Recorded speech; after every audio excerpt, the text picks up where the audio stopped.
this is Vicki Robinson, and today I'd like to show you how to use the Save for Web function of Photoshop Elements to save your layout for posting to social media or even to a scrapbooking gallery.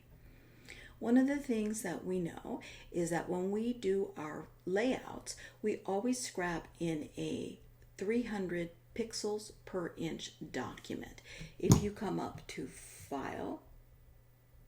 Image, Resize, Image Size, you'll see the physical size of your document. This is a 12 by 12 square, which is 3600 pixels, but it's also a 300 resolution pixels per inch document. And we scrap in that resolution because it needs to be that high in order to have a good image when we print on our home printer or send off to a commercial site for printing. So for creating your layouts, we always start with a 300 pixel per inch document. However, the internet does not need a resolution of 300 pixels per inch. In fact, most computer monitors cannot even display that high of a resolution, even today's monitors. 72 pixels per inch, PPI, is the standard. The other thing is a 12 by 12 square is a relatively large document, and so we're going to want to reduce the size of this document to a 600 by 600 pixel document. It's very easy to do that all in one step. Photoshop Elements has already built in the Save for Web feature to do that. So let's go ahead and take a look. Come up to the menu and choose File, Save for Web. Now, if you've used this dialog box before, what you see may be a little different than what I'm showing you here. If you've never seen it, this is how the dialog box will be displayed. The first thing we want to do is change the output format to JPEG. You always want to save in a JPEG format for the internet. The next thing we're going to do is, as I said, this is a 12 by 12 inch square, or which translates to 3600 by 3600 pixels. We want to change that to 600 by 600, and you notice that when I changed the width, the height automatically changed. That changed. That's because they're linked together, and that's a good thing. We want the proportions to stay the same. Now that we've done that, we want to pay close attention here to the size of the end size of the document that it's going to be once we've saved it. Over here on the left, it says the original document size is 49.4 megabytes, and that's gigantic. We absolutely don't want that. So here is the current size, and here is what the size is going to be with what it thinks are the current settings that we want to use. We want this number right down here to be closer to, say, 250 or 300 kilobytes, KBs, a much smaller document.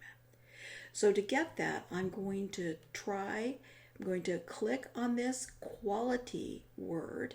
We're going to use what's called the scrubby slider. And when we click and drag to the left and right, watch what happens to that number. You see how it's changing? I'm going to click to the left and reduce that number down. And then I'm going to take a look over here and see what this number is getting to. Right now it's 140.9 kbytes. That's closer to what we want. We want it to be a little bit higher. So I'm going to click and drag until that number gets maybe up to 90, 94. You see now it says 242 kbytes. That is, although it looks very tiny here, it's not really. It's just showing you that it has reduced the size. So 240, that's about right for uploading to social media.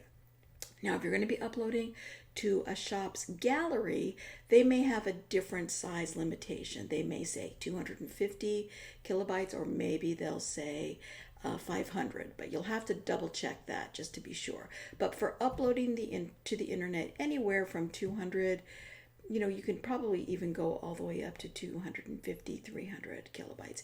And you see that as I get this up to 200, as I've gotten this up to 100%, it's telling me that's still only 289. So that's going to work. This is the important number.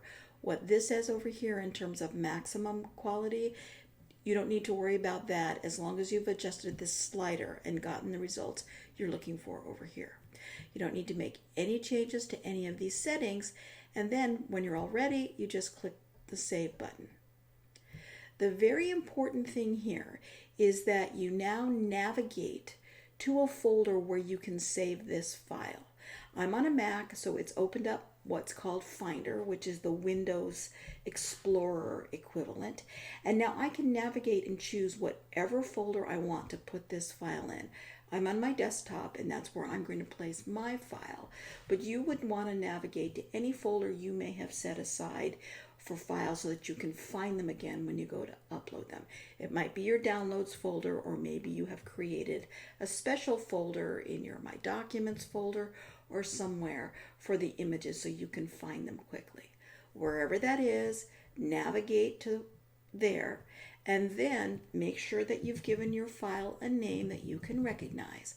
Now, after my file name, it's given me the name of my PSD, and that's fine, but you notice that it's already decided it's going to be a JPEG. That's what we want. After the 2 here in this file name, I'm going to put a dash, and I'm going to put web. And I only do that just so that I can distinguish that this is a size ready for uploading to the internet. If you add something to your file name, make sure that it's on the left side of that period, because if it's on the right side, you're changing the format of the document, and that would be a bad thing. So make sure that you're on the left side of that period, that you still have the .jpeg intact, and then click Save. And that's all there is to it. As you can see, I'm on my design page in Facebook.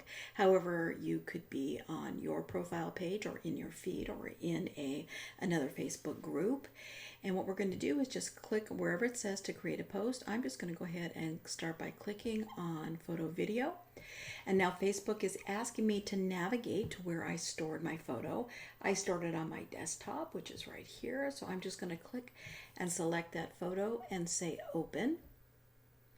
Now I have some text I want to add, so I'm just going to paste that in rather than waste your time typing it.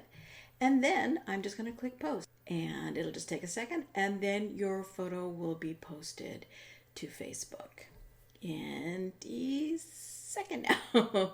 And if we scroll down, we'll see it right here. So that's it. That's how you use the Save for Web feature of Photoshop Elements to save a file to post to social media. Thanks for watching.